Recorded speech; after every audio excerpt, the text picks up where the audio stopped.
A woman leaves her hotel in broad daylight and vanishes into thin air. No signs of a struggle, no witnesses, no clues, just a name, and a body discovered 600 miles away, months later in the mountains. She had no known reason to be there. Her belongings were untouched, and the cause of death still unknown. Her name was Judy Smith, and what happened to her is one of the most haunting, unsolved disappearances in modern American history. This is not just a cold case. This is a cold silence. Judy Smith was a 50-year-old nurse from Newton, Massachusetts. Known for her compassion and grounded personality, Judy was a mother, a wife, and by all accounts, someone who cherished her family and her routines. In April of 1997, Judy joined her husband Jeffrey on a business trip to Philadelphia. It was a simple plan. He would attend a medical conference while she explored the city's sights. They were staying in a hotel near the downtown area. There was no tension, no arguments, no secrets, at least none that anyone knew about. But within 24 hours of arriving, Judy disappeared. On the morning of April 10th, Jeffrey left for his conference around 9 a.m. Judy told him she'd go sightseeing and would be back by late afternoon. Hotel staff remembered seeing her, dressed casually, leaving the lobby with a map in hand. That was the last confirmed sighting. When Jeffrey returned to the hotel later that evening, Judy wasn't there. He waited. Hours passed, no calls, no sign of her. By midnight, she was officially reported missing. Police began a search, but they quickly hit a wall. There were no security camera leads, no witnesses, and no digital trail. Judy didn't use her credit cards or withdraw cash. It was as if she had evaporated. Days turned into weeks. The Smith family launched a citywide campaign. Flyers were posted.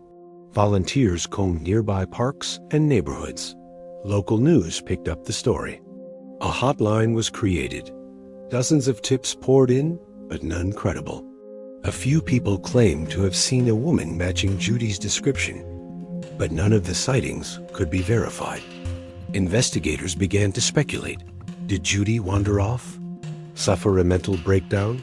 Decide to leave her life behind? Her family rejected all of it. Judy had no history of mental illness and no reason to abandon her loved ones. Still, with no leads, the case went cold. On September 7, 1997, 5 months after she vanished, a group of hunters in the Pisgah National Forest of North Carolina made a disturbing discovery.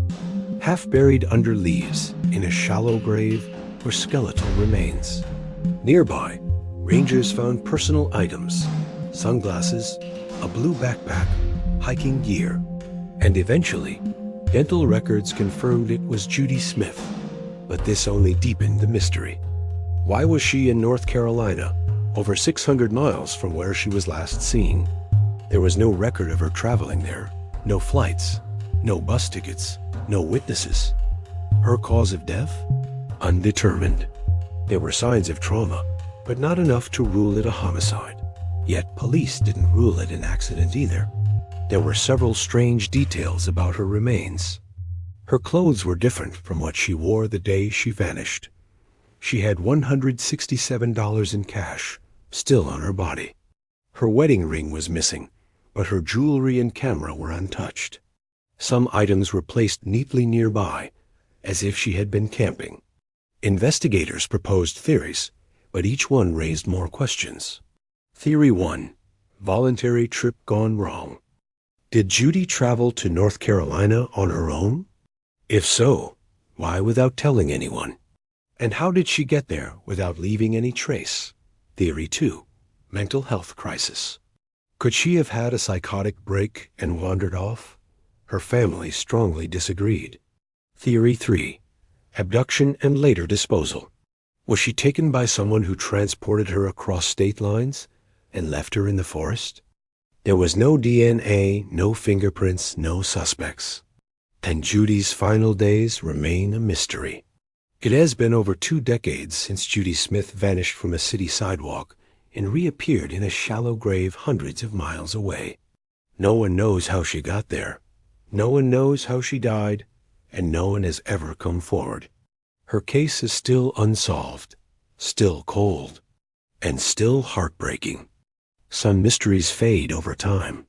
Others become part of the landscape. Judy's story is one of those. A chilling reminder that sometimes the most ordinary people disappear into the most extraordinary silence. If this case disturbed you the way it did us, help keep Judy's story alive. Hit that like button, subscribe for more true crime stories, and let us know in the comments, what do you think really happened to Judy Smith? Because sometimes one voice is all it takes to break a silence.